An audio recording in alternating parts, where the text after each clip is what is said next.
안녕하세요. HLB가 3월 19일을 기점으로부터 주가가 최근에 계속 안 좋은 모습을 보여주고 있는데 이에 대해서 회사는 어떻게 생각하는지 우리가 같이 살펴보도록 하겠습니다. 먼저 세 줄 요약입니다. HLB는 증선이 연기로 무증 효과가 소멸되었다 이렇게 얘기를 하고 있고요.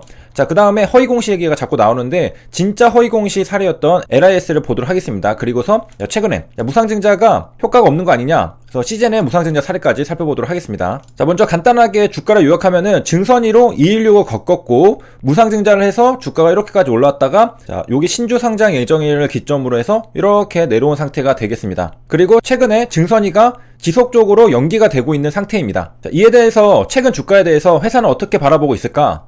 뉴스 기사가 나왔습니다. 4월 8일에 증선이 변수에 속타는 HLB 무증 효과가 소멸되었다 나오고, HLB에서 주장하기를 불확실성이 계속돼서 주가가 하락한다 이렇게 항변을 하고 있고요. 무증만으로는 주가 부양을 하기 힘들다, 그런 한계가 있다 라는 반론도 있습니다. 자, 그래서 이번 영상의 핵심이자 주제는 HLB가 주주가치 재고를 앞세워서 펼친 무상증자 효과로 인해서 단기적으로 올라갔는데 그게 한 달 만에 거의 사라지고 있다 이렇게 나오고 있잖아요. 이에 대해서 회사 측은 어떻게 말하고 있느냐, 미국 임상 성과 허위 공시 의혹과 관련해서 증선이 심의 연기가 계속해서 이뤄짐에 따라서 불확실성이 증가하고 그에 따라 무증 효과가 감소하고 있다 이렇게 항변하고 있습니다. 그러니까 회사 입장에서는 무상증자를 하면 뭐하나, 증선이가 연기가 되면서 그 효과를 계속해서 지우고 있다 이렇게 얘기를 하는 거죠. 자, 그래서 216 때 우리가 처음 알게 되었는데 지난 2월, 3월에도 증선위에서는 HLB 안건을 다루지 않았습니다. 그리고 증선위 회의는 격주로 열리는데 자, 이에 대해서도 자료 검토가 계속 길어짐으로써 연기가 되고 있습니다. 그래서 HLB 관계자가 말하기를 우리도 증선이 통보를 기다리고 있다, 주주님들도 기다리고 있고 우리도 기다리고 있는데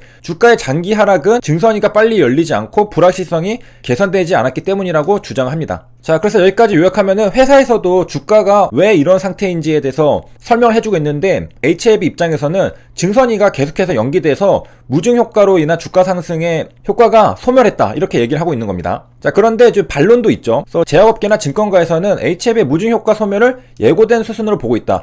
우리가 무상증자를 공부할 때도 무상증자가 단기적으로는 효과가 있지만은 장기적으로는 효과가 없다 이런 것도 우리가 공부를 했었습니다. 자, 그래서 제가 굉장히 여러 번 말씀드렸던 게 무증 후 14일이 주가가 피크 찍는 날이었었잖아요. 그래서 그때 아마 대응을 많이 하신 분들도 계실 거라고 생각합니다. 그래서 무증한다고 주가가 마냥 오르는 게 아니라 피크를 찍는 날짜가 있다는 겁니다. 피크를 찍고서 다시 회귀하는, 돌아가는 그런 상태가 우리가 통계적으로 본 적이 있었잖아요. 그렇기 때문에 단기적으로는 이렇게 상승하지만은 장기적으로는 다시 돌아오는 그런 패턴을 무상증자가 보인다, 이런 것들도 공부를 했습니다. 자, 그래서 이러한 주장을 하시는 분들도 무상증자의 효과에 대해서 공부를 해봤겠죠. 그래서 무증 효과 소멸은 예고된 수순이다, 마냥 오를 수는 없다, 올랐다가 다시 회귀하는 것, 그런 것들이 무상증자의 특징이다 이렇게 볼 수 있는 거잖아요.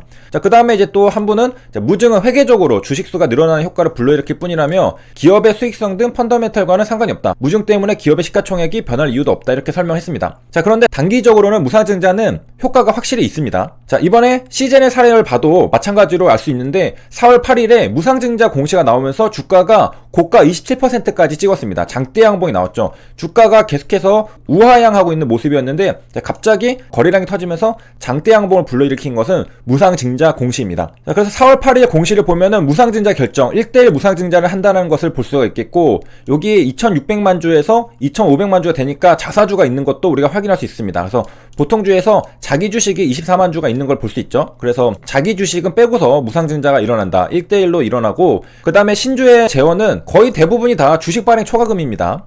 120억 원이라는 걸 알 수가 있겠고요. 무상증자 전에는 주식수가 2600만 주인데 무상증자를 하면은 주식수가 2배가 되잖아요. 5200만 주가 됩니다. HLB는 5000만 주에서 이번에 1억 주가 되었죠. 자, 그리고 이제 무상증자 공시가 뜨면은 거래정지가 잠깐 되거든요. 한 30분 됩니다. 10시 29분에 거래정지가 되고서 11시 10분에 30분 거래정지, 10분 동시호가 해서 매매가 시작이 되었습니다. 이렇게 해가지고 갭이 무려 15%가 떴죠. 그래서 15.7% 떠가지고 요렇게 주가 흐름을 보여줬습니다. 단기적으로 강력한 임팩트를 보여준다. 시즌이 시가총액이 결국 작지 않습니다. 시가총액이 4조 원대인데 무상증자 효과로 4조 원대의 주식이 이렇게 뜨는 것을 볼 수 있고요. 개인적으로는 저도 시즌을 잠깐 매매를 했습니다. 매매 내용 마크를 보면은 제가 여기서 아주 잠깐 들어갔다 나왔는데 시젠이 무상증자가 공시 나오기 전에는 마이너스 1점 몇 %대에서 거래가 되고 있었습니다. 자, 그리고 이제 무상증자 공시가 나오잖아요. 그러면은 이제 갭이 뜨겠죠. 그래서 갭이 몇 % 뜨느냐에 따라서 들어갈까 말까 고민을 했었는데, 자, 분봉으로 보면은, 자, 이렇게 되어 있죠. 이 상태에서 의사결정을 해야 되잖아요.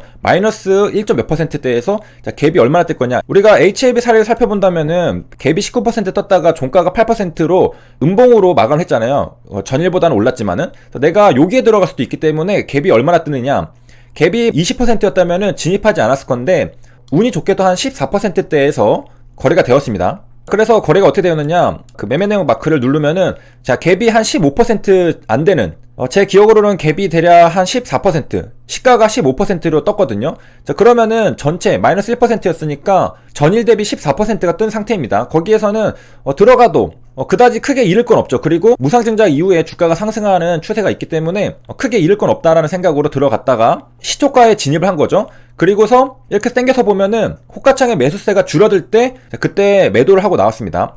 자, 물론 수량은 작았고 그 이후 더 가더라고요. 이렇게 더 갔다가 자, 이렇게 거래가 되었습니다. 자, 그래서 무증 때문에 시가총액이 변할 이유도 없다라고 했는데 단기적으로는 분명히 변합니다. 시젠도 시가총액이 변했죠. 왜냐? 주가가 급격히 올랐다는 것은 시가총액이 올랐다는 겁니다. 왜냐면 시총은 주식수 곱하기 가격이니까요. 가격이 오르면 시총도 늘어나죠. 그래서 단기적으로는 시젠도, HLB도 모두 무증 효과가 있었다. 자, 그런데 무증 효과가 장기적으로 지속될 거냐? 그것은 불확실하다. 다시 회귀하는 경우가 있다. 이렇게 우리가 공부를 했었습니다. 그리고 당연하게 또 대부분 이슈들은 그 단기에 많이 반영이 되지 장기적으로는 여러 가지 노이즈가 많습니다. 그런 것들이 다 반영이 돼야 되겠죠, 주가에. 장기적으로는 기업의 실적이 주가를 형성하게 됩니다. 자, 그래서 단기적으로도 역시 효과를 보여줬었던 시젠의 무상증자 사례 살펴봤고, 자, 그 다음에 뉴스 기사를 보면은, 자, 워딩의 허위 공시 논란이 자주 또 등장을 하는 걸 볼 수 있는데요. 진짜 허위 공시였던 LIS에 대해서 보도록 하겠습니다. 참고로 HLB는 공시가 없는데 허위 공시 이렇게 논란이 나오고 있잖아요. 그래서 투자자들이 어리둥절.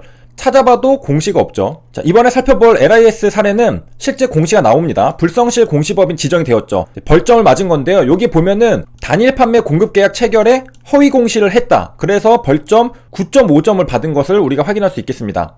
동사의 부가벌점이 9.5점인데 최근 1년 동안에는 벌점이 0점이었습니다. 한 번에 9.5점을 받게 된 건데요. 이게 8점 이상인 경우에는 1일간 매매 정지가 될 수 있는데 실제로 9.5점을 받았기 때문에 8점보다 높죠. 그래서 매매 거래 정지가 한 번 됐었습니다. 하루 동안 매매 거래 정지가 되는 것이고, 부가벌점이 최근 1년간 누계벌점이 15점 이상이 되면은 그 상장 적격성 실질심사 대상이 될 수 있습니다. 그러니까 상패 위험이 있다는 거죠. 벌점이 15점이 넘어가면은 한 번에 9.5점 받았거든요. 그래서 이런 벌점들을 받게 되는 게 허위 공시다. 그리고 허위 공시를 많이 하게 되면은 상장 폐지, 적격성 실질 심사까지도 갈 수 있다. 그렇게 위험한 건데, 자, 어떤 이유로 받았느냐? 단일 판매 공급 계약이 나왔는데 이게 부존재, 존재하지 않았다는 거죠. 존재하지 않은데 공시가 나왔으니까 허위 공시다. 이렇게 된 겁니다. 자, 그래서 이거는 고의의 중대한 위반이기 때문에 벌점 9.5점을 받은 것이고, 자, 그러면은 그 공시가 있어야 되겠죠. 공시가 있습니다. LIS는 바로 마스크 상품 공급 계약으로 대략 1조 원의 확정 계약 금액이 있다. 이렇게 공시가 나왔잖아요. 이 공시가 있는데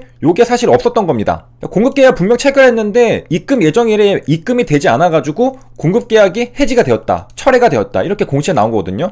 이렇게 공시로 근거가 남아있을 때 이거를 판단하는 게 허위 공시. 그런데 HLB는 공시 자체가 없다는 거죠. 자, 그래서 이번 시간에는 HLB 입장에서 HLB는 이번 주가 하락이 증선이 연기로 인해서 무증 효과가 소멸한 거다 이렇게 주장하고 있고, 그 다음에 시젠의 무상증자 단기적으로 효과가 있다는 것도 살펴봤고요. LIS의 진짜 허위 공시 사례를 살펴봤습니다. 여기까지 시청해주셔서 감사합니다.